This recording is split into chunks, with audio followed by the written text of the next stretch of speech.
Hi there and welcome back to the channel. My name is Matthias and today in part number 3 of my Ronin-S mini-series I will share with you my preferred settings for the Ronin-S. Coming up!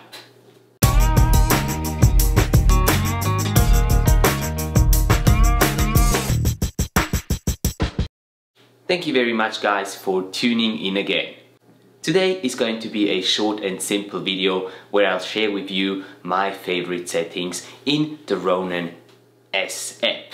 I've used the Ronin-S for a couple of months now and I've had the opportunity to test out different settings to see which would work best for the type of shooting and the type of footage I'm trying to acquire.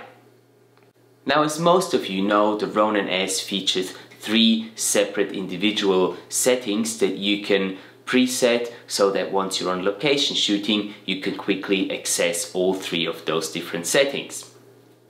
I'm using those 3 different settings in the following way. Setting number 1 for me is my most cinematic setting, so I'm using that setting whenever I want to get some really smooth and cinematic footage. Setting number 2 on the other hand is for a more responsive movement of the gimbal. So I'm sacrificing a little bit of that smoothness that I'm using on setting number 1, but it means that my gimbal is more responsive and I can capture some faster moving action that way. Setting number 3 I've assigned for the infinitive roll, which is a very special option that the DJI Ronin-S offers you, where the camera can actually spin around its own axis.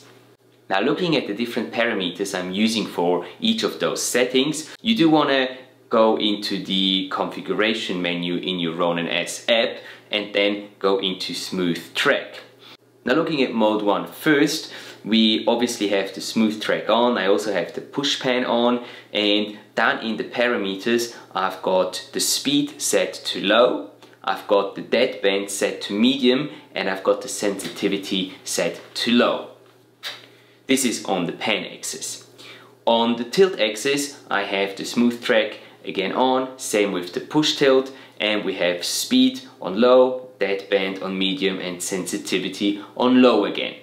These are the settings that I find most suitable to achieve really nice, smooth looking cinematic footage. Now, going on to the roll, here I have the smooth track and the push pan disabled because I don't really need that on the mode number 1. Moving on to mode number 2, in the pan section we have smooth track and push pan on again, and we have the speed and the deadband on medium and the sensitivity on high. Moving on to the tilt section, here we have the same thing again, smooth track, push tilt is turned on, and the speed and deadband again are on medium, whereas the sensitivity is set on high.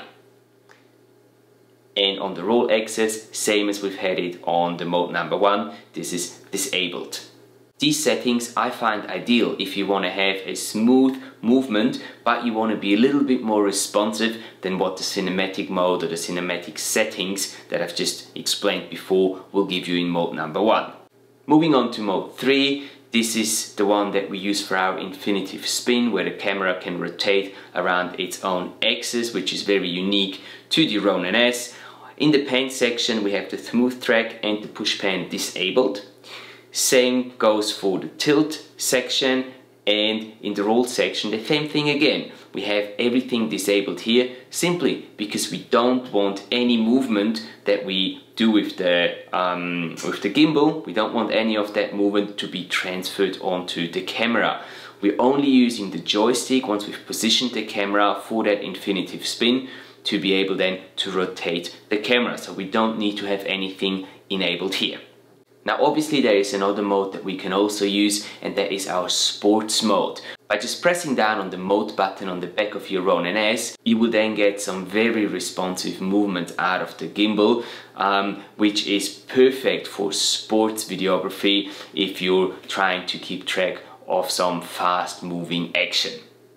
That one doesn't need to be programmed in any way. The only thing you need to do here is push and hold down on the mode button, and you will be in sports mode for as long as you hold that button down. As soon as you release the button, you will be back in the mode that you were in previously. Now these settings are obviously just suggestions from my side. I found out that they work the best for me and for my personal taste when it comes to shooting with a gimbal. I suggest that you guys just give it a try with different settings. You can start off with these ones and then just tweak your settings here and there a little bit according to your taste.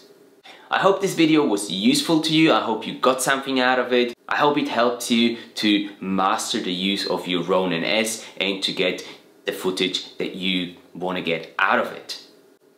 If that was the case, please do hit that like button. It does mean a lot to me. Please also consider subscribing to the channel so you don't miss out on any other videos that will be uploaded here in the future.